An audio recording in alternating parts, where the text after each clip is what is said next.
Probability theory में दो बड़े मशहूर और अहम कवानीन हैं। एक लॉ ऑफ लार्ज नंबर्स कहलाता है। इसका मतलब मैं बाद में समझाऊंगा, बल्कि मैं इसे साबित भी करूंगा इस लेक्चर के आखिर में। लेकिन इस तक पहुंचने के लिए मुझे कुछ टेक्निकल मसाइल आप डिस्कस करने होंगे। और सबसे पहले एक ऐसा फंक्शन जिसको डिफरेंशिएट करके, बार बार डिफरेंशिएट करके, हम हर प्रोबेबिलिटी डिस्ट्रीब्यूशन के मोमेंट्स जान सकते हैं।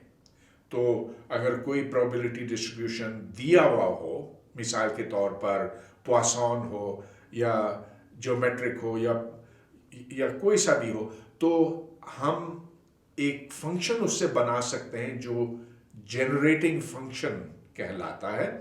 और फिर उससे हम उसका एवरेज, स्क्वायर ऑफ एवरेज वगैरह ये सब कुछ हासिल कर सकते हैं बड़ी आसानी के साथ। फिर मैं इस लेक्चर में ये साबित करूंगा कि अगर बाइनोमियल डिस्ट्रीब्यूशन लिया जाए और उसमें एक जो अदद है n, अगर उसकी तादाद हम बढ़ाते चले जाएं तो बिलाखिर हम एक नॉर्मल डिस्ट्रीब्यूशन पर पहुंचते हैं, गोया कि वो जो एक गाउसियन की शक्ल का होता है। और ये इंतहाई अहम होता है प्रोबेबिलिटी थियरी के लिए। इससे फिर हम अगले अहम कानून तक भी पहुंचेंगे, मगर वो फिर अगले लेक्चर की बात होगी। हम अपनी बात अब शुरू करते हैं जनरेटिंग फंक्शन के साथ। हम एक ऐसे फंक्शन की तलाश में हैं जिससे किसी भी प्रोबेबिलिटी डिस्ट्रीब्यूशन के तमाम तर मोमेंट्स हासिल किए जा सकें। तो बात यहाँ से मैं शुरू करता हूँ। फ़र्ज़ कीजिए कि कोई रैंडम वेरिएबल x है जिसकी हम औसत कीमत जानना चाहते हैं। तो वाज़े है कि x की जो मुमकिना कीमतें हैं उसको हम p ऑफ x यानी कि कंटिन्यूस प्रोबेबिलिटी डिस्ट्रीब्यूशन से वज़न देंगे और फिर तमाम तर एक्स के ऊपर इंटीग्रेट करेंगे। तो ये इंटीग्रल मनफी इन्फिनिटी से लेकर मुस्बत इन्फिनिटी तक जाता है। ये बनी एक्स की कीमत, जिसके लिए बस हमें एक इंटीग्रेशन करनी है। लेकिन हम इसको यूं भी हासिल कर सकते हैं। यहाँ देखिए, टी कोई सा भी वेरिएबल है और इसके हवाले से हम डिफरेंशिएट करते हैं टी एक्स को। अब x तो t पर मुनहसर नहीं है, लिहाजा जब आप t को डिफरेंशिएट करेंगे तो इससे एक हासिल होगा। अब कोई फ़र्क नहीं पड़ता कि उसके बाद आप t को सिफर करें या कोई और कीमत दें। ये एक बहुत ही सादा और वाज़े बात है। अगर हम रैंडम वेरिएबल x के मुरब्बे को हासिल करना चाहते हैं तो बस उसमें फ़र्क सिर्फ ये है कि यहाँ पर हमें x का मुरब्बा डालना होगा। तो ये रैंडम वेरिएबल x का मुरब्बा है जिसकी औसत कीमत की अलामत यहाँ पर है। और इस मिक़दार को हम यूं हासिल कर सकते हैं कि t के मुरब्बे को हम 2 दफ़ा डिफरेंशिएट कर सकते हैं और फिर डिफरेंशिएट करने के बाद t को हम सिफर कर देंगे। हाँ, इधर भी ये बात बिल्कुल वाज़े नहीं है कि हमने टी को सिफर क्यों किया, लेकिन थोड़ा सा इंतज़ार कर लीजिए। अब अगर हम रैंडम वेरिएबल x की कोई सी भी ताकत की औसत कीमत निकालना चाहें, जिसकी अलामत यहाँ पर है, यहाँ पर n की कोई सी भी कीमत हो सकती है, 0, 1, 2, 3, 4 वगैरह वगैरह। और पहले की तरह यहाँ हम x की ताकत n को p से वज़न देते हैं और फिर तमाम x के ऊपर इंटीग्रेट करते हैं। और पहले की तरह यहाँ पर भी हम t के हवाले से t ताकत n को n मर्तबा डिफरेंशिएट करेंगे। जब n मर्तबा डिफरेंशिएट करते हैं तो उससे n फैक्टोरियल हासिल होता और वो n फैक्टोरियल इस n फैक्टोरियल के साथ कट जाता है। अब मैं उस जनरेटिंग फंक्शन को यहाँ लिखूंगा जिसकी हमें तलाश थी। जनरेटिंग फंक्शन को हमने नाम mx ऑफ टी दिया हुआ है, तो टी कोई सा भी वेरिएबल है, एक्स वो रैंडम वेरिएबल है जिसका जनरेटिंग फंक्शन हम चाहते हैं, और इसको यूं डिफाइन किया गया कि ई ताकत टी एक्स को पी ऑफ एक्स से वजन दिया गया है और फिर तमाम एक्स के ऊपर इंटीग्रेशन है। अब ई ताकत टी एक्स को खोलें तो ये 1 जमा टी एक्स जमा टी एक्स का मुरब्बा, फिर यूं चलते चलते हम 1/n फैक्टोरियल टी एक्स ताकत n पे पहुंचते हैं, और ये सिलसिला चलता चला जाता है, और यहां पर p ऑफ x पहले की तरह दर्ज है। अब हम अगर इसे डिफरेंशिएट करते हैं, मेरा मतलब ये कि अगर हम इस टर्म को डिफरेंशिएट करते हैं n दफा, तो फिर इस t ताकत n से हमें फकत x ताकत n मिलेगा। गोया कि x ताकत n की औसत कीमत जानने के लिए हमें mx को n मर्तबा डिफरेंशिएट करना होगा और फिर t को 0 कर देना होगा। अब बात समझ में आती है कि हम t को 0 क्यों करते हैं।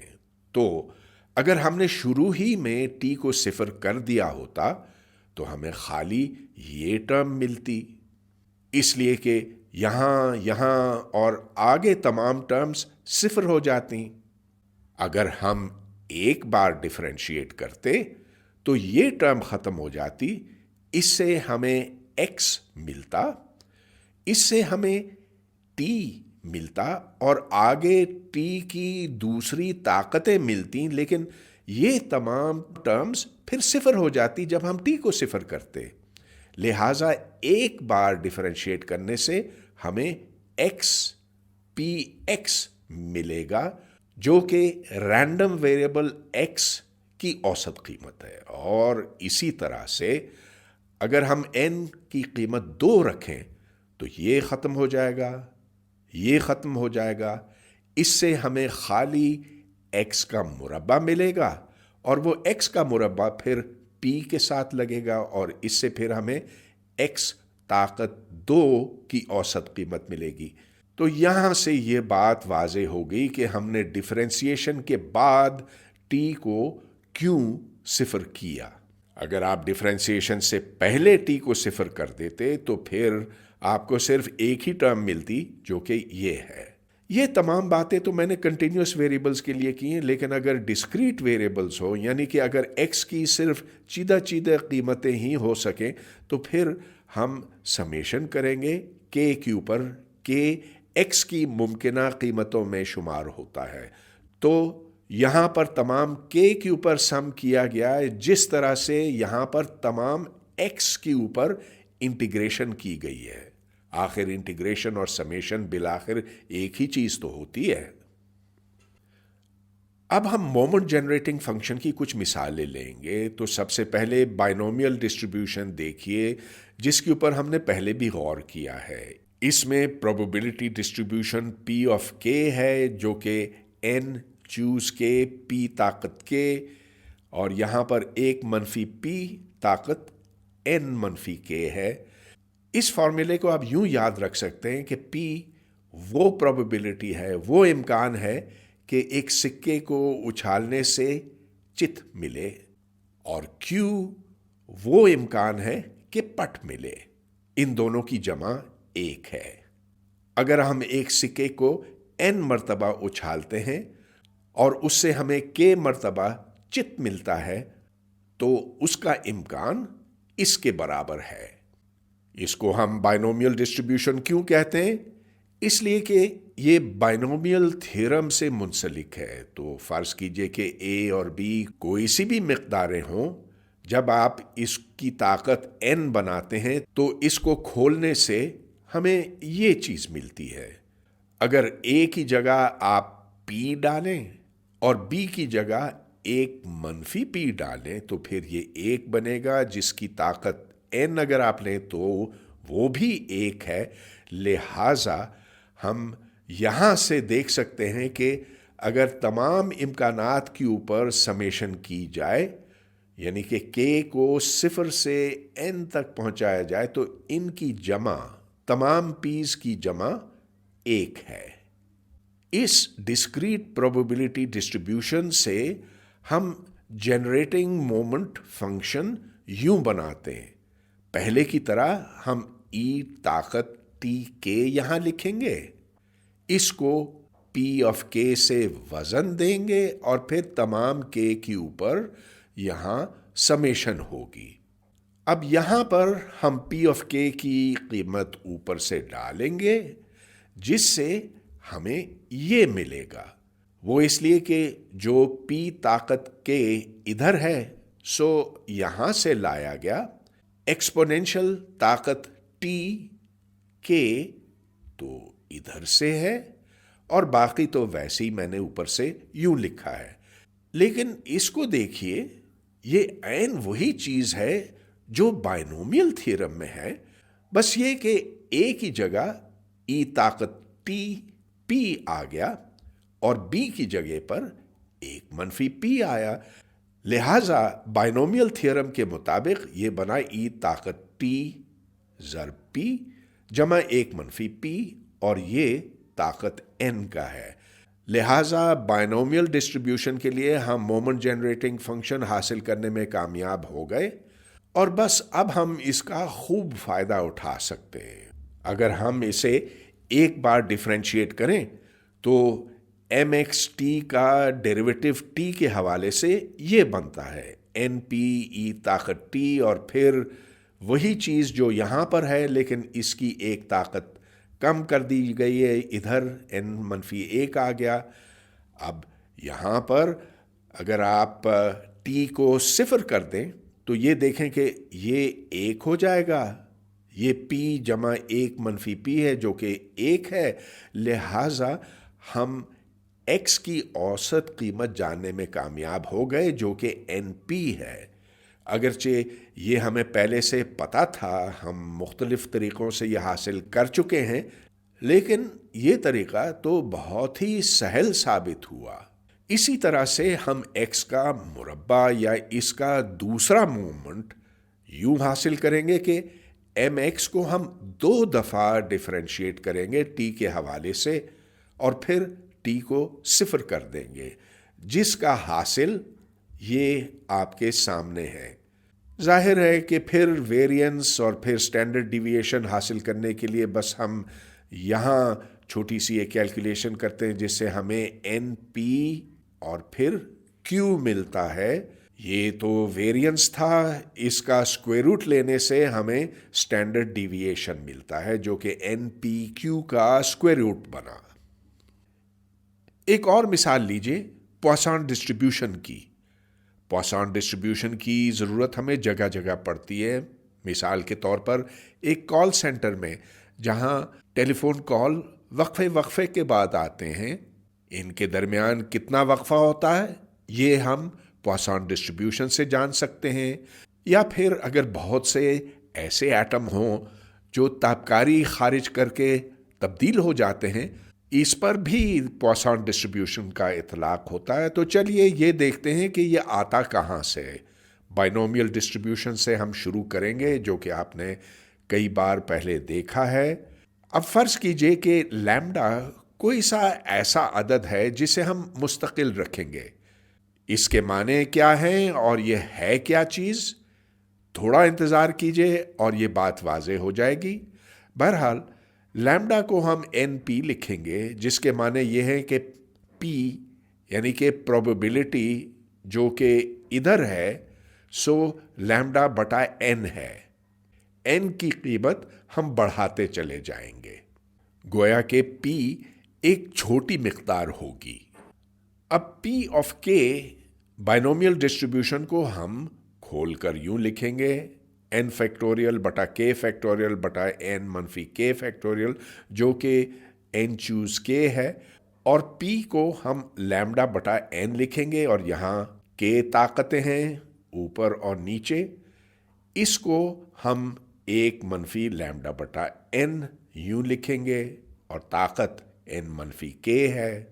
हम ये जानना चाहते हैं कि n की कीमत जब बहुत बढ़ा दी जाएगी तो फिर इस p ऑफ k की क्या कीमत बनेगी।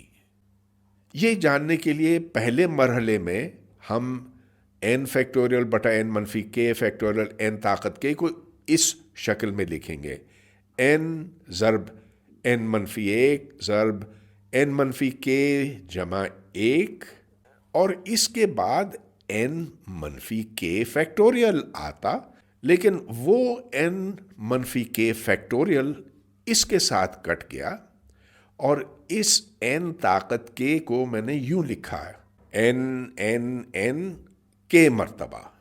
اب یوں کیجئے کہ اس n کو اس n سے تقسیم کریں جس سے 1 ملے گا، پھر n منفی 1 کو اس n سے تقسیم کریں جس سے 1 منفی 1 بٹا n ملے گا، اور ہوتے ہوتے ہم ادھر تک پہنچیں گے جہاں ہمیں یہ ملے گا۔ اب k کوئی ایسا عدد ہے جس کی کوئی حد ہے، یہ انفینٹ نہیں ہے۔ ہم جیسے جیسے n کو بڑھاتے چلے جائیں گے تو ان میں تمام تر ٹرمز 1 کی جانب چل پڑیں گے۔ یہ بن جائے گا 1، اس لیے کہ 1 بٹا n 0 ہو جائے گا، اور یہ k منفی 1 بٹا n بھی 0 ہو جائے گا، لہٰذا اس کی قیمت بالآخر 1 کی طرف جائے گی۔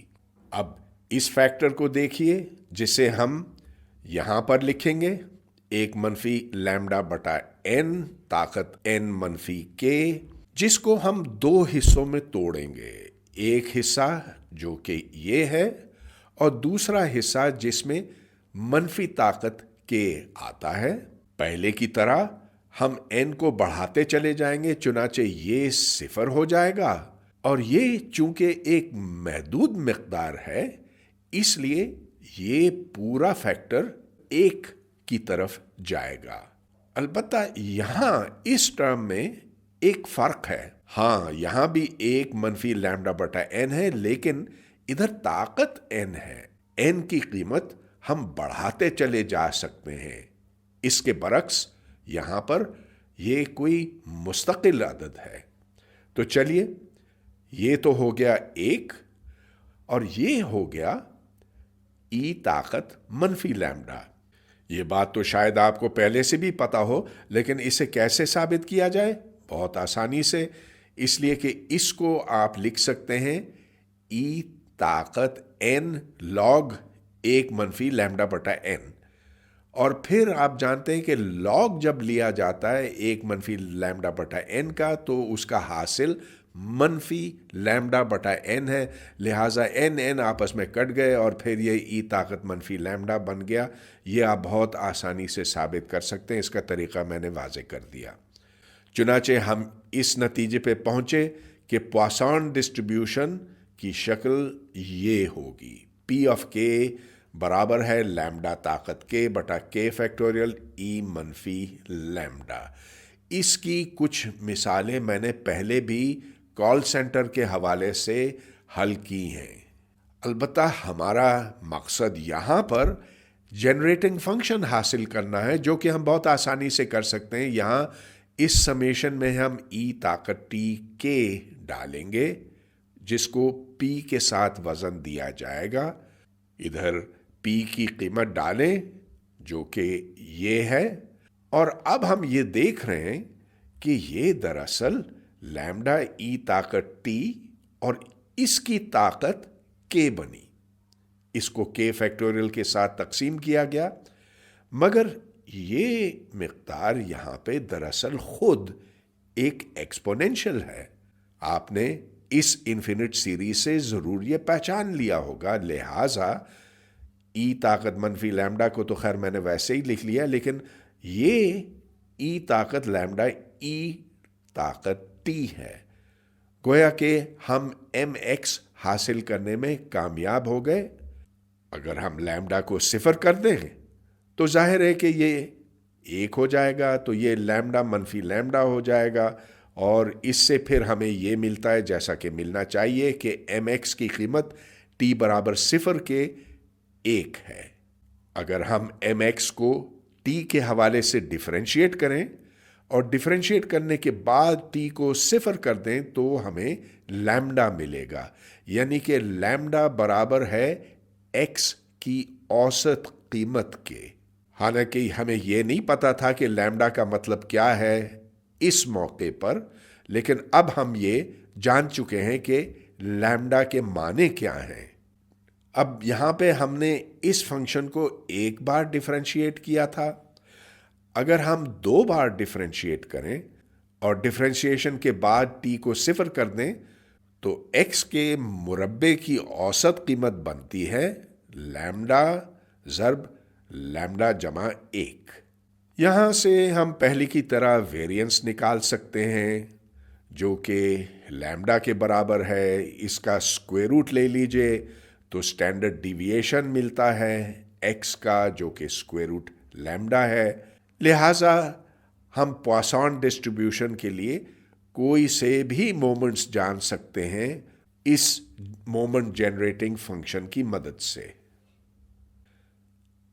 अब हम एक कंटिन्यूअस प्रोबेबिलिटी डिस्ट्रीब्यूशन की तरफ आते हैं, एक्सपोनेंशियल डिस्ट्रीब्यूशन, जिसकी तारीफ आपके सामने यूं लिखी हुई है।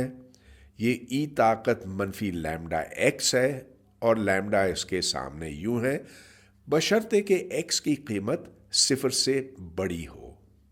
बहुत से ऐसे मसाइल हैं जहां एक्सपोनेंशियल डिस्ट्रीब्यूशन का इतलाक हो सकता है, लेकिन मेरा मकसद यहां सिर्फ जनरेटिंग फंक्शन हासिल करने का है।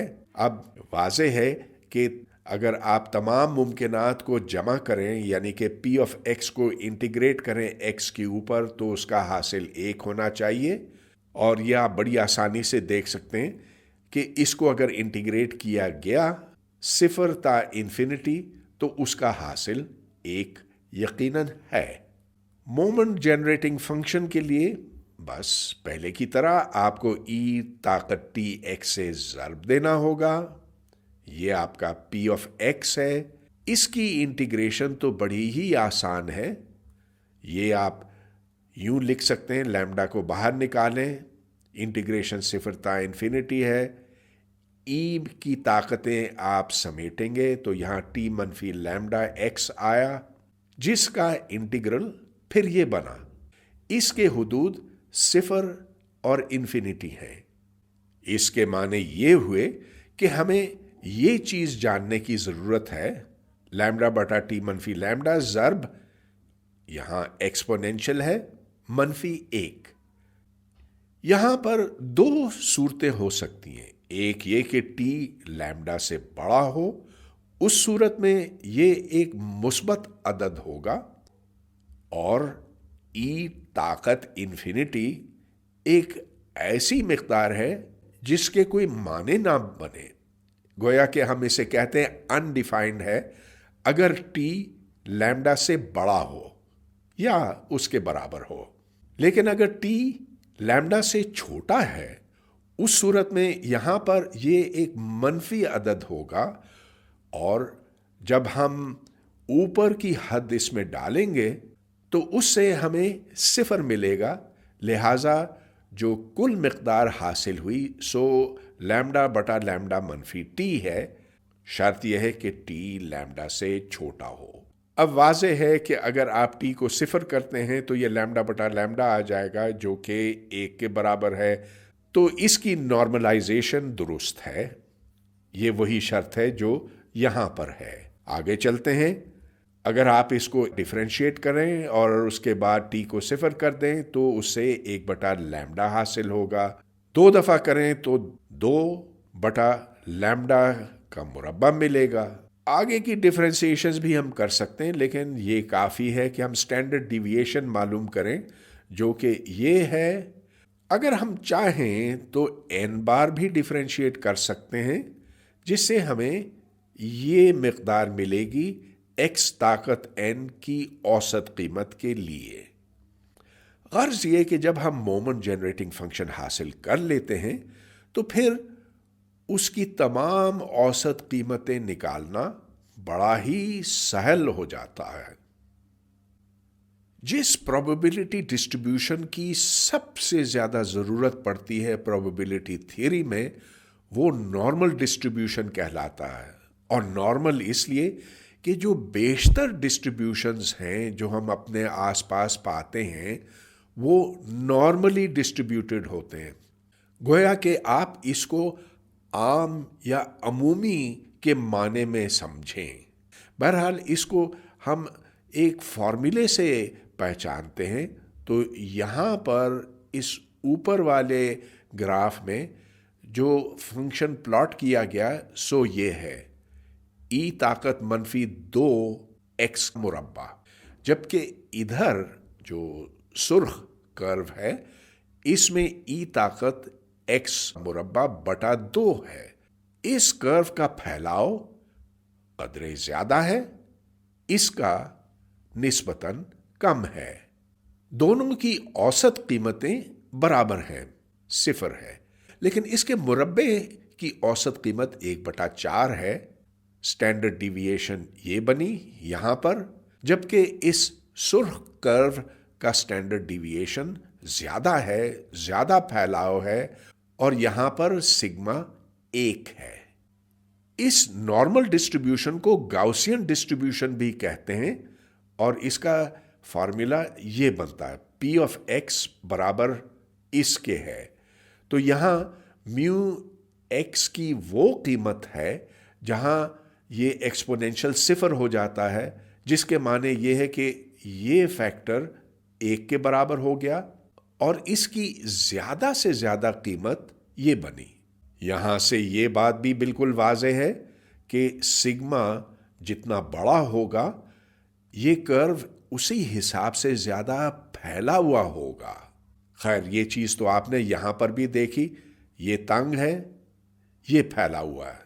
اگر آپ یہ جاننا چاہیں کہ ایکس اے اور بی کے درمیان ہونے کا کیا امکان ہے تو اس کا جواب واضح ہے۔ آپ پروبیبلٹی ڈسٹریبیوشن کو انٹیگریٹ کریں گے اے سے لے کر بی تک۔ ظاہر ہے کہ ایکس کو کوئی نہ کوئی قیمت تو ضرور لینا ہوگی، لہٰذا اگر آپ تمام ایکس کے اوپر انٹیگریٹ کریں، یعنی کہ -انفینٹی سے لے کر مثبت انفینٹی تک، تو اس کا حاصل 1 ہوگا، جیسا کہ یہاں پر ہے۔ لیکن کیا یہ واقعی 1 ہے؟ اس کے لیے ہمیں یہ انٹیگرل حل کرنا پڑے گا جس میں ایکسپونینشل کا مربع ہے۔ یہ بہت ہی اہم انٹیگرل بنتا ہے، اور میری آپ سے یہ گزارش ہوگی کہ اس فنکشن کو انٹیگریٹ کرنا سیکھیں۔ یہ کیلکولس کی ہر کتاب میں آپ کو پوری تفصیل سے بتایا جاتا ہے۔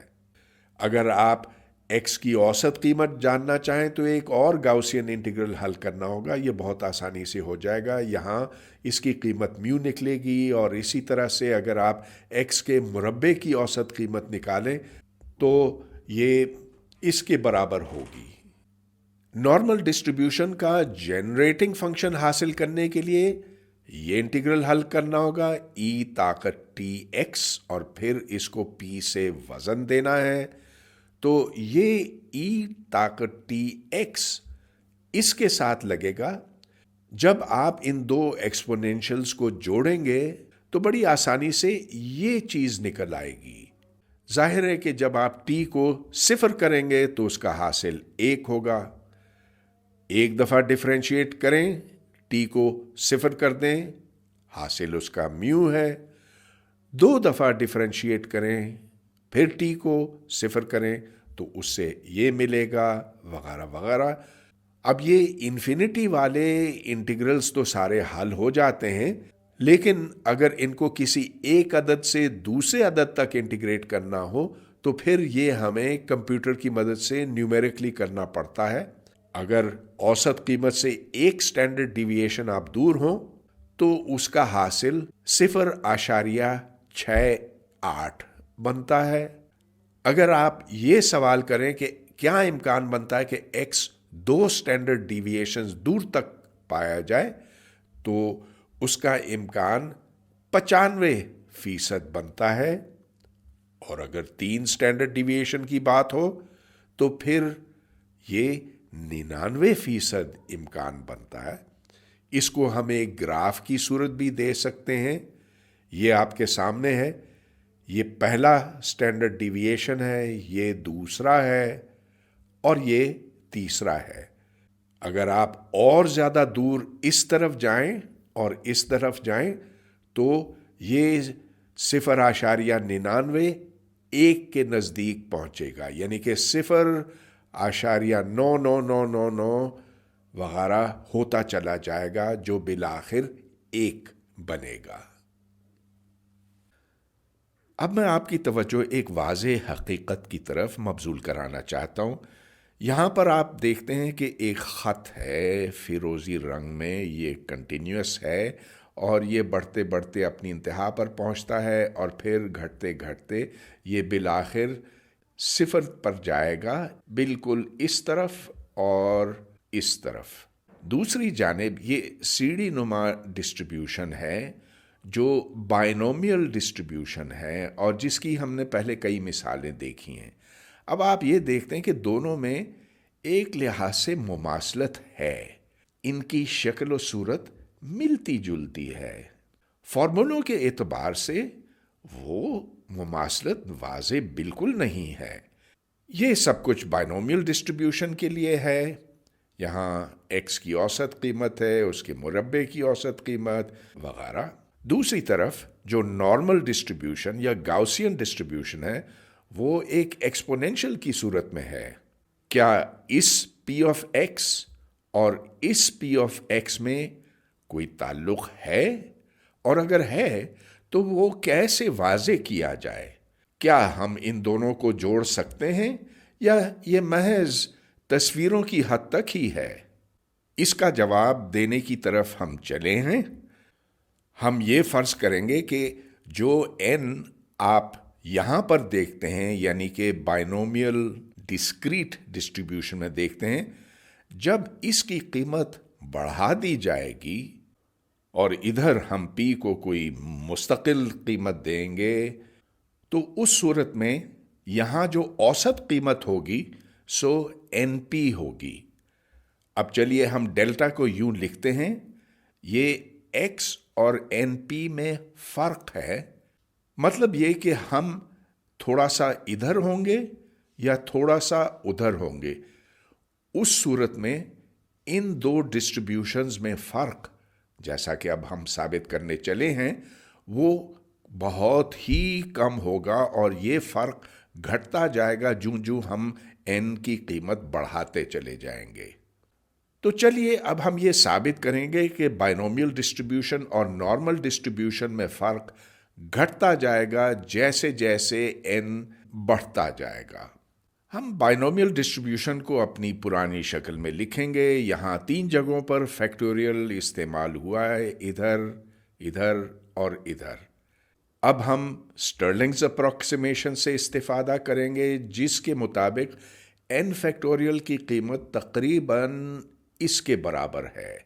تو اگر n بڑا ہو تو n فیکٹوریل اس کے نزدیک پہنچے گا۔ تو سب سے پہلے ہم n فیکٹوریل کو یہاں پر یوں لکھیں گے، x فیکٹوریل ادھر آ گیا اور n منفی x فیکٹوریل یہ ہے۔ p طاقت x اور q طاقت n مائنس x تو اوپر سے ہی یہاں پہنچائے گئے۔ آپ نے یہ بھی نوٹ کیا ہوگا کہ یہاں پر جو E ہے سو کٹ گیا، اس لیے کہ جو اوپر E کی طاقتیں ہیں اور جو نیچے E کی طاقتیں ہیں وہ برابر ہیں۔ اب اس کو تھوڑا سا صاف کر کے یوں لکھیں، اس میں 2 پائے اور 2 پائے آپس میں کٹ گئے، لہذا اسکوائر روٹ کے اندر یہ تمام فیکٹرز ہیں۔ باقی میں نے ویسے ہی لکھا ہے، n طاقت n یہاں آ گیا، x طاقت x ادھر آ گیا اور n منفی x طاقت n منفی x ادھر ہے۔ اب x کو ہم اس کے برابر ٹھہرائیں گے، یعنی کہ x اور np میں جو فرق ہے اسے ہم ڈیلٹا کہیں گے، اور یہ ہم ذہن میں رکھیں گے کہ ڈیلٹا چھوٹا ہے، جس کے معنی یہ ہے کہ x np کے آس پاس ہی ہو سکتا ہے۔ چلیے x کی یہ قیمت ہم اوپر ڈالتے ہیں، تو یہاں پر x یہ بن گیا np جمع ڈیلٹا۔ جب ہم n منفی x ڈالیں گے تو ادھر nq منفی ڈیلٹا آئے گا، ये आप बड़ी आसानी से चेक करें, इसलिए कि Q बराबर है 1-P के।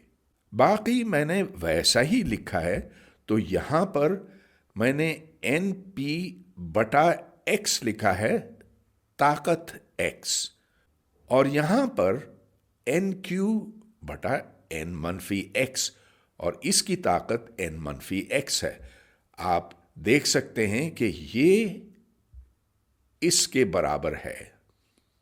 अब तक हमने कोई अप्रॉक्सीमेशन नहीं की, बस इसको एक मुख्तलिफ शक्ल में ढाला है, लेकिन अब n की कीमत हम बढ़ाते चले जाएंगे। तो यहां पर देखें, इस स्क्वायर रूट के अंदर n यहां पर है, यहां पर है और यहां पर है, और जैसे जैसे n बढ़ेगा तो ये 1/√2πnpq बनेगा। इधर मैंने वही चीज लिखी है, लेकिन जहां NP बटा X था, इधर मैंने X बटा NP लिखा है, और इधर ताकत फिर -X बन गई, और इसी तरह यहां पर ताकत N-X बनी। अब आगे चलने के लिए हम इस X में ये X डालेंगे, लिहाजा यहां पर जो है वो इसके बराबर बना। इधर भी कोई मजीद अप्रॉक्सीमेशन नहीं की गई है। अगर कोई सी भी मिकदार B हो और इसकी ताकत -C हो, तो फिर हम इसको ऐसे लिख सकते हैं, E ताकत -C log B।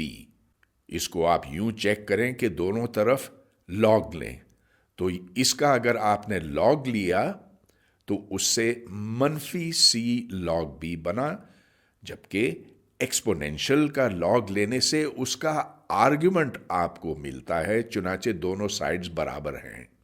एक और हकीकत जिससे आप जरूर वाकिफ हैं कि अगर एप्सिलॉन कोई छोटी मिकदार हो, तो 1/एप्सिलॉन का जब आप log लेते हैं तो वो बराबर है एप्सिलॉन -1/2 एप्सिलॉन का मुरब्बा। ये महज एक टेलर सीरीज अप्रॉक्सीमेशन है। इसके आगे जो टर्म हैं उनसे हमें कोई सरोकार नहीं, लेकिन अगर लिखना होता तो इधर 1/3 एप्सिलॉन ताकत 3 जमा करते वगैरह वगैरह, लेकिन वो सब बहुत ही छोटी मिकदारें होंगी, हमें सिर्फ इससे गर्ज है। अब चलिए हम इस चीज को इस्तेमाल करते हैं, और यहां पर जो है उसे हमने E ताकत -X log 1/Δ/NP लिखा, और यहां पर जो है उसे भी हमने E ताकत -N-X log 1-Δ/NQ लिखा। तो यहां पर मनफी अलामत है, यहां पर मुस्बत अलामत है। बहरहाल अब हम log को खोलेंगे तो ये log 1/एप्सिलॉन की मानिंद हुआ, जिसके माने ये हैं कि हम इसे यूं लिख सकते हैं, तो Δ/NP, और फिर वही चीज इसका हम मुरब्बा लेंगे और 2 से तकसीम करेंगे। फिर इसकी तरफ चलें तो यहां पर N-X आ गया, और फिर ये पहली टर्म है, ये दूसरी टर्म है, और इसको हम 2 से तकसीम करेंगे। यहां पर बज़ाहिर डेल्टा और डेल्टा की टर्में मौजूद हैं, लेकिन जब आप इसको थोड़ा सा साफ करेंगे तो आप ये देखेंगे कि डेल्टा की टर्में आपस में कट जाती हैं और सिर्फ ये सादा नतीजा रह जाता है। तो कागज पेंसिल उठाइए और ये साबित करें कि यहां पर जो लिखा है सो इसके बराबर है। हम अपनी मंजिल पे तकरीबन पहुंच ही गए हैं। तो साबित हमने ये किया कि P of X की शक्ल ये बनती है बशर्ते कि n बहुत बड़ा कर दिया जाए, और ऐसी सूरत में जब x NP के नजदीक होगा तो वो P of X जिससे हमने अपनी बात शुरू की थी उसकी शक्ल सूरत ये बनकर रह जाएगी। ये एक कंटिन्यूअस प्रोबेबिलिटी डिस्ट्रीब्यूशन फंक्शन है। आपने जरूर पहचान लिया होगा कि NPQ वही मिकदार है جو ہم پہلے دیکھ چکے ہیں اور جو سگما کے مربع کے برابر ہے۔ چنانچہ ہم اس نتیجے پہ پہنچے کہ اگر ہم جاننا چاہیں x1 اور x2 کے بیچ میں کس امکان کے ساتھ موجود ہے تو اس کی مقدار ہم اس انٹیگرل کو حل کرنے سے جان سکتے ہیں۔ حالانکہ ہمارا مقصد پورا ہو گیا ہے، لیکن ہم اس کو ایک قدر بہتر سادہ شکل دے سکتے ہیں اگر یہ ویریبل استعمال کیا جائے، یعنی کہ z کا امکان z1 اور z2 کے بیچ کے ہونے کا اس نسبتاً سادہ انٹیگرل سے حاصل کیا جا سکتا ہے۔ z1 یہاں سے آپ حاصل کریں گے x1 منفی np اور z2 برابر ہے x2 منفی np، اور ظاہر ہے کہ اس کو اس سے تقسیم کرنا ہے۔ تو ہم نے یہ ثابت کیا کہ اس شکل کا جو بائنومیل ڈسٹریبیوشن ہے اس کی یہ شکل بنتی ہے جب ہم n بڑھاتے چلے جاتے ہیں۔ ہم نے سٹرلنگز اپروکسیمیشن استعمال کیا اور پھر کچھ ایکسپینشنز لگائے۔ یہ کس حد تک درست ہے؟ چلیے اب ہم اس کو چیک کرتے ہیں۔ تو فرض کیجئے کہ ہم p کو یہ قیمت دیتے ہیں تو اس صورت میں q 1/3 ہوگا۔ میو کی قیمت np ہے تو n ہم بدلتے چلے جائیں گے اور سگما اسکوائر روٹ npq ہے۔ یہ ڈسکریٹ بائنومیل ڈسٹریبیوشن ہے، جبکہ یہ کنٹینیوس نارمل ڈسٹریبیوشن ہے جو ہم نے اخذ کیا ہے۔ ہمارا مدعا یہ ہے کہ اس ڈسٹریبیوشن اور اس ڈسٹریبیوشن میں فرق کم ہوتا جائے گا جو n کی قیمت بڑھتی چلی جائے گی۔ n یہاں پر ہے، یہاں پر ہے اور یہاں پر ہے۔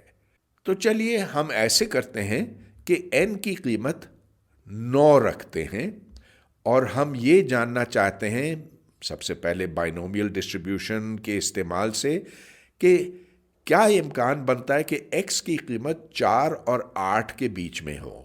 اس صورت میں یہاں پر میو بنا np، یعنی کہ یہ 2 کے برابر ہوا اور سگما 2 کا اسکوائر روٹ بنا۔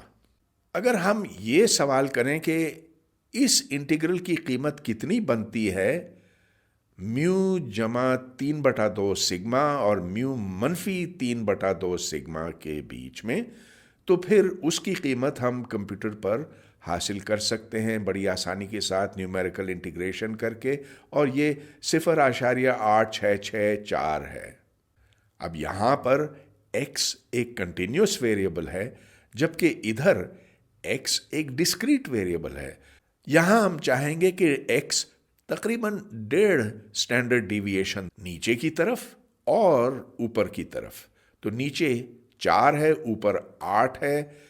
اس کو اگر آپ اس فارمولے کے ذریعے سے کیلکولیٹ کریں تو اس کی قیمت یہ نکل آتی ہے۔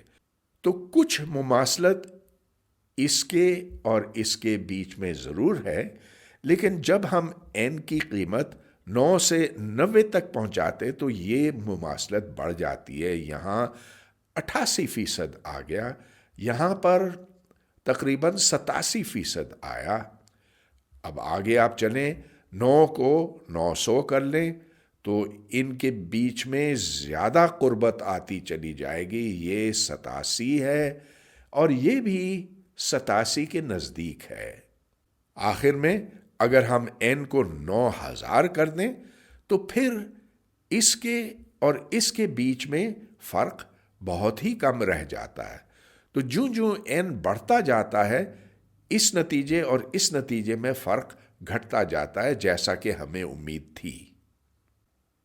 جو نتائج ہم نے حاصل کیے ہیں ان کو ایک اور طرح سے بھی دیکھا جا سکتا ہے۔ تو فرض کیجئے کہ ہمارے پاس n ایسے آزادانہ ایک جیسے رینڈم ویریبلز ہیں جنہیں ہم x1 x2 x3 وغیرہ کہتے ہیں، یعنی کہ i کی قیمتیں 1 تا n تک ہیں، اس رینڈم ویریبل کی قیمت 1 بنتی ہے اگر آپ نے آئتھ مرتبہ چت پایا، ہیڈ پایا، اور 0 بنتی ہے اگر آئتھ مرتبہ یہ پٹ، ٹیلز پایا۔ یہاں پر ہم یہ کہیں گے کہ چت پانے کا امکان پی ہے۔ ہاں، ایک عام سکے کے لیے یہ دونوں برابر ہوتے ہیں، لیکن ہم ایک کو 2/3 رکھیں گے، دوسرے کو 1/3۔ اب ایک نیا رینڈم ویریبل یہاں پر یوں ڈیفائن کیا گیا ہے جو ان رینڈم ویریبلز کی جمع ہے۔ اب یاد رہے کہ یہ سارے ایک جیسے رینڈم ویریبل ہیں اور ہر ایک کی اوسط قیمت ہم یوں جان سکتے ہیں کہ جو رینڈم ویریبل کی ممکنہ قیمت ہے اس کو اس کے امکان سے ضرب دیتے ہیں۔ تو 1 کو ہم نے پی سے ضرب دیا اور اس 0 کو 1 منفی پی کے ساتھ ضرب دیا۔ ظاہر ہے کہ یہ خود پی کے برابر ہے اور یہ سارے ایک جیسے ہیں۔ اسی طرح ایکس آئی کے مربع کی اوسط قیمت نکالی جا سکتی ہے جو 1 کا مربع ضرب پی ہے اور پھر 0 کا مربع ضرب 1 منفی پی ہے، وہ بھی پی کے برابر ہے۔ اور پھر میو ایکس جس کو ہم نے ایس این بٹا این لکھا ہے، ظاہر ہے کہ یہ این پی بٹا این ہے جو خود پی کے برابر ہے۔ اس کے معنی یہ ہوئے کہ ہم نے اگر این مرتبہ سکے کو اچھالا تو پی اس کی اوسط قیمت بنے گی۔ اور یہ بھی بات بالکل واضح ہے کہ اگر سگما ایکس کا مربع لیا گیا تو یہ سٹینڈرڈ ڈیویشن بنتا ہے ہر رینڈم ویریبل ایکس آئی کے لیے۔ اب ہم ایک نیا رینڈم ویریبل یہاں لکھیں گے، اس کی تعریف یہ ہے۔ یاد رہے کہ ایس این اس رینڈم ویریبل کا نام ہے اور اس میں سے ہم یہ تفریق کریں گے، پھر اسے ہم sigma x square root n سے تقسیم کریں گے جیسا کہ ہم نے پہلے کیا تھا۔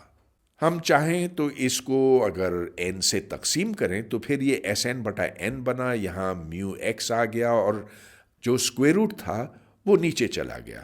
اس رینڈم ویریبل کی ایک خاص اہمیت بنتی ہے کیونکہ اس سے ہمیں جو اوسط ہے جس کی قیمت این میو ایکس ہے اس سے فاصلہ، اس سے ہٹاؤ کا یہ ایک پیمانہ ہے۔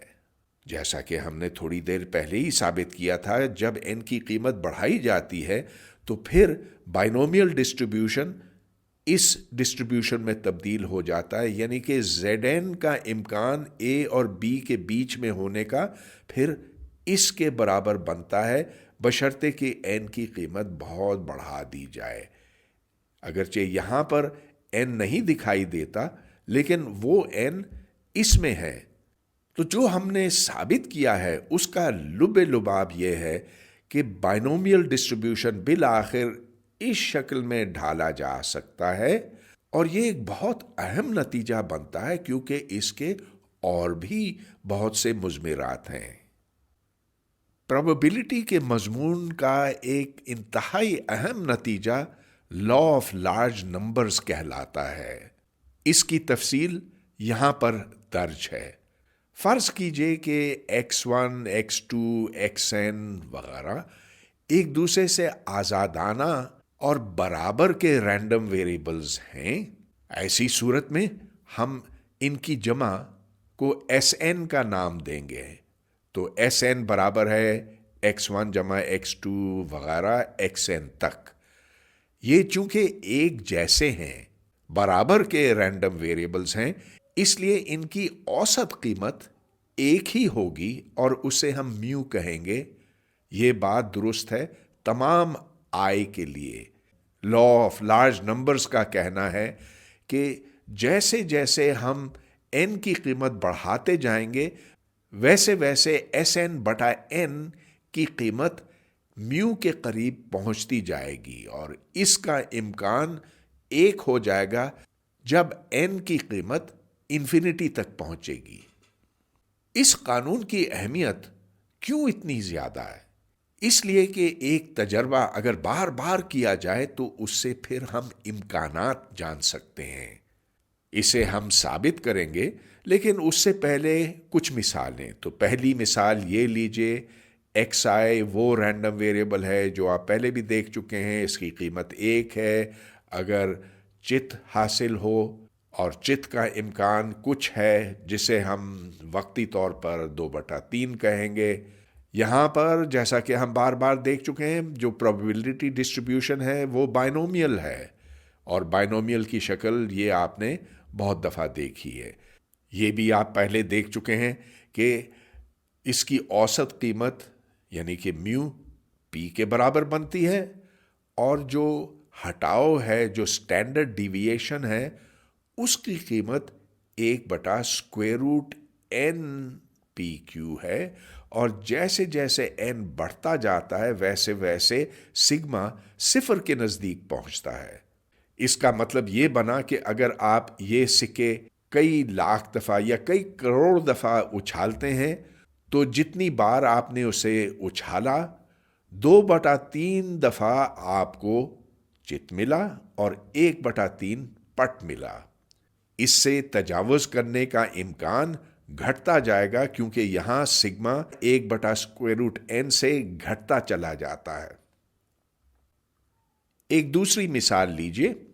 यहां हम कोई सा अदद लेते हैं जो इस वक्फे में है 1/3। इस वक्फे में से हम n मर्तबा कोई अदद चुनेंगे। ऐसी सूरत में जो probability distribution p of x है वो ठीक 1/2 के बराबर है। इसलिए कि अगर हम p ऑफ x बराबर 1/2 को इंटीग्रेट करें 1 से लेकर 3 तक, तो यूं हमें 1 हासिल होगा, और उससे फिर हम xi की औसत कीमत जान सकते हैं। यानी कि ये आपका p ऑफ x है जो यहाँ पर था, जिसको मैंने बाहर निकाला है। चुनाचे ये इंटीग्रेशन है 1/3 x की, और इससे हमें 2 मिला। अगर हम xi का मुरब्बा जानना चाहें, उसकी औसत कीमत जानना चाहें, तो बस हमें यहाँ x का मुरब्बा डालना होगा। ये इंटीग्रेशन अगर आप करें तो ये x ताकत 3/3 है, इसको 1/3 तक पहुंचाना है, और इसकी कीमत 13/3 है। इधर से जो वेरिएंस है या स्टैंडर्ड डिविएशन का मुरब्बा है 1/3 बना। ये सारे रैंडम वेरिएबल्स एक ही जैसे हैं, यानी कि independent identically distributed random variables हैं। चुनाचे हर एक की कीमत 1/3 है।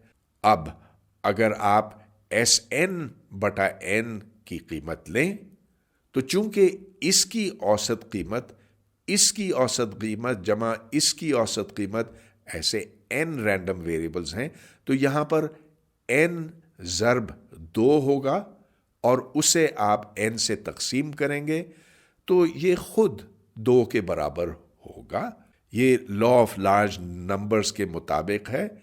लेकिन ये दुरुस्त क्यों है, चलिए देखते हैं। जब आप इसका मुरब्बा लेते हैं और n के मुरब्बे से तकसीम करते हैं, तो उसका हासिल ये है। इसमें जो कुल टर्म्स की तादाद है वो n का मुरब्बा होगा, क्योंकि x1 का मुरब्बा होगा, फिर x1 x2 होगा, फिर x1 x3 होगा, x1 xn होगा वगैरह। तो इसमें बहुत सी ऐसी टर्म्स आएंगी, कुछ तो इस किस्म की होंगी और कुछ इस किस्म की होंगी। अब यहां पर ये देखिए कि x1 और x2 रैंडम वेरिएबल्स साथ साथ हैं। इनका जब हम मुरब्बा लेते हैं तो चूंकि ये आज़ादाना है, x1 x2 की औसत कीमत इसके बराबर है, तो x1 की औसत कीमत ज़र्ब x2 की औसत कीमत। ऐसी टर्म्स की तादाद आप बड़ी आसानी से जान सकते हैं। कुल टर्म्स n का मुरब्बा है, जिसमें से n टर्म्स निकाल देनी है, क्योंकि इस किस्म की टर्म्स की तादाद n है। लिहाजा जो मिक्स्ड टर्म्स हैं वो इतनी बनती हैं, ऐसे जोड़े इतने बनते हैं। लिहाजा جو ویریئنس ہے یا اسٹینڈرڈ ڈیویشن کا مربع ہے وہ اس سے حاصل ہوتا ہے. یہاں پر ہم نے ان دونوں کو تفریق کیا ہے. اس کو آپ واضح طور پر دیکھ سکتے ہیں کہ یہ برابر ہے سگما آئی کا مربع بٹا n. اور یاد رہے کہ یہ تمام سگما آئی ایک برابر ہیں اس لیے کہ یہ آئیڈینٹیکل رینڈم ویریبلز ہیں، ایک جیسے ہیں. لہٰذا اس مثال میں ہم نے یہ دیکھا کہ میو کی قیمت 2 بنی اور جو اوسط قیمت سے ہٹاؤ کا پیمانہ ہے یعنی کہ اسٹینڈرڈ ڈیویشن وہ 1/√n کے حساب سے گھٹتا ہے. جیسے جیسے n بڑھتا ہے تو یہ سگما 0 کے نزدیک پہنچتا ہے. لیکن ریاضی میں ایک قانون صرف مثالوں سے نہیں ثابت ہو سکتا. ہمیں یہ بات ثابت کرنی ہوگی کہ جو بات یہاں پر درج ہے اس کے پیچھے ایک ٹھوس منطق ہے. لا آف لارج نمبرز کو ثابت کرنے کے لیے ہمیں چیبیشیو رول کا استعمال کرنا ہوگا. اس کا میں نے پہلے ذکر تو ضرور کیا تھا لیکن پہلے اسے ثابت کرنا ہوگا. تو چلیے ہم اپنا سفر شروع کرتے ہیں یہاں سے. فرض کیجئے کہ m کوئی سا بھی عدد ہے، یہ مثبت ہے اور یہ 1 سے بڑا ہے. کتنا بڑا ہے؟ کچھ بھی ہو سکتا ہے. یہ 1.01 ہو سکتا ہے یا 2.35 ہو سکتا ہے، کچھ بھی ہو سکتا ہے. بس اسے مثبت ہونا ہے اور 1 سے بڑا ہونا ہے. اب یہ بات بالکل عیاں ہے کہ اگر ہم یہ جاننا چاہیں کہ کیا امکان بنتا ہے کہ x کی قیمت میو جمع m سگما سے بڑا ہو اور دوسری طرف x میو منفی m سگما سے چھوٹا ہو، تو پھر وہ اس کے برابر بنتا ہے. یعنی کہ ہم x کی تمام ان قیمتوں کے اوپر سمیشن کریں گے جو اس شرط کو پورا کرتے ہیں. اگر ہم کوئی شرط نہ لگاتے یعنی کہ تمام x کے اوپر سمیشن کرتے تو ظاہر ہے کہ اس کی قیمت 1 ہوتی. اب چلیے ہم سگما اسکوائرڈ کی طرف آتے ہیں جو اس کے برابر ہے، یعنی کہ x میو سے کتنا تجاوز کرتا ہے اس کا مربع. پھر ہم p آف x کے ساتھ اس کو وزن دیتے ہیں. یہ ویریئنس کی ڈیفینیشن ہے. اور یہاں یہ نوٹ کیجئے کہ ہم تمام x کو شامل کرتے ہیں. اگر ہم صرف ان x کے اوپر سمیشن لگائیں جو اس شرط کو پورا کرتے ہیں تو چونکہ یہ ایک مثبت مقدار ہے اس لیے یہ جو جمع ہے اس جمع سے بڑا ہوگا. اب یہاں پر یہ دیکھ لیجئے کہ x منفی میو m سگما سے ضرور زیادہ ہے، اس سے بڑا ہے. چنانچہ ہم مزید اس کو آگے بڑھا سکتے ہیں. یہ چونکہ m سگما کے مربع سے بڑا ہے اس لیے اب یہاں پر یہ انیکوالٹی آ جاتی ہے. مگر یہ بات بالکل واضح ہے کہ m سگما x پر منحصر نہیں، چنانچہ اس کو ہم باہر نکال لیں گے اور یہ ٹھیک اس کے برابر ہے. مگر یہ جو مقدار یہاں پر آپ دیکھ رہے ہیں سو آپ نے اوپر دیکھا تھا، لہذا اس کی جگہ پر ہم یہ ڈالیں گے اور اس لیے اب ہم اس نتیجے پر پہنچے. اب آپ m سگما کے مربع سے دونوں طرف تقسیم کریں. اس طرح ہم اس اہم نتیجے پر پہنچے اور یہ ایک چیبیشیو رول ہے جو آپ کے سامنے ہے. اب یہاں سے یہ بات بالکل عیاں ہے کہ ہم اس نتیجے پر یوں پہنچتے ہیں کہ m سگما سے بڑے ہونے کا امکان جمع m سگما سے چھوٹے ہونے کا امکان برابر 1 کے ہے. تو یہ چیبیشیو رول کی دوسری شکل ہے اور اسے اب ہم استعمال کریں گے. اب ہم اپنی منزل کے بہت قریب پہنچے اور لا آف لارج نمبرز عنقریب ہم ثابت کریں گے.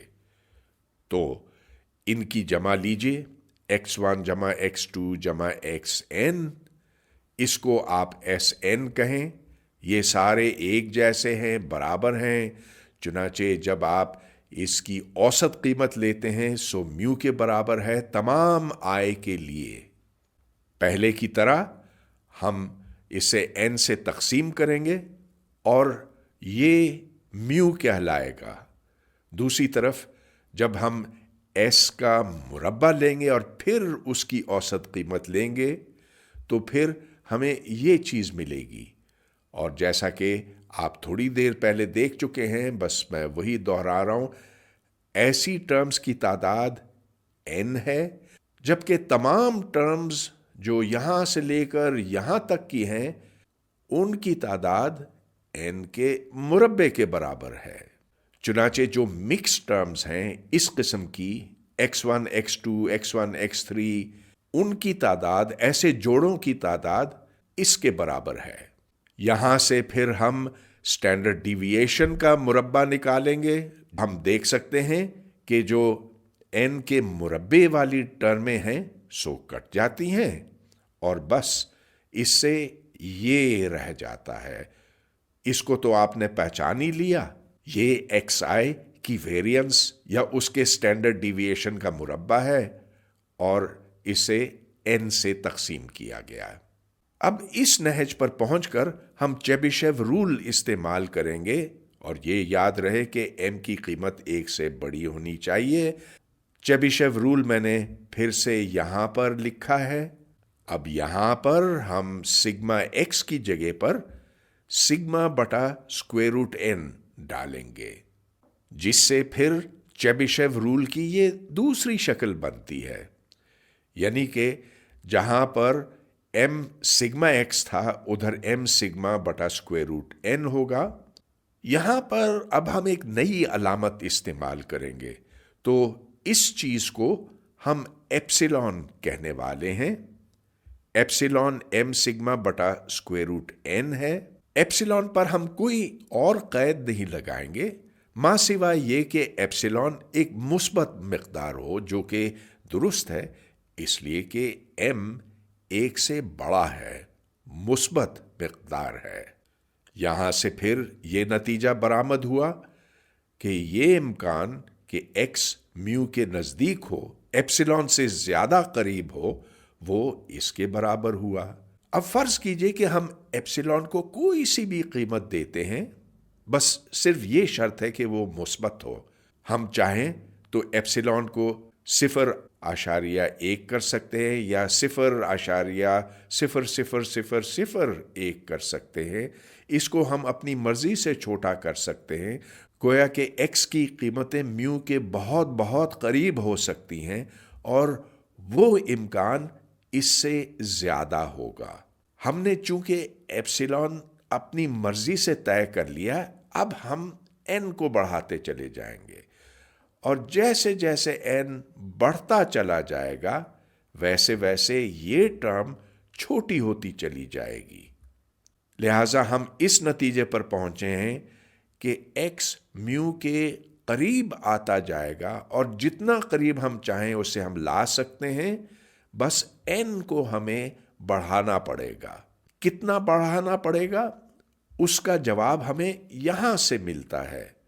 तो मैं फिर से ये बात दोहराऊंगा कि एप्सिलॉन को आप फिक्स कर लें, उसकी कोई सी भी छोटी कीमत आप तय कर लें, जितनी छोटी चाहें बना लें। उसके हिसाब से आप ये जान सकते हैं कि n को कितना बड़ा करना पड़ेगा और आप दावे से कह सकते हैं कि अगर n काफी बड़ा कर दिया गया तो उस सूरत में ये 0 की तरफ चला जाएगा और ये इम्कान के x म्यू के नजदीक पहुंचेगा यकीनी हो जाएगा जूं जूं n इन्फिनिटी पर पहुंचेगा। ये एक बहुत ही बड़ा अहम नतीजा है और यही चीज है जिसके सबब प्रोबेबिलिटी को माने दिया जा सकता।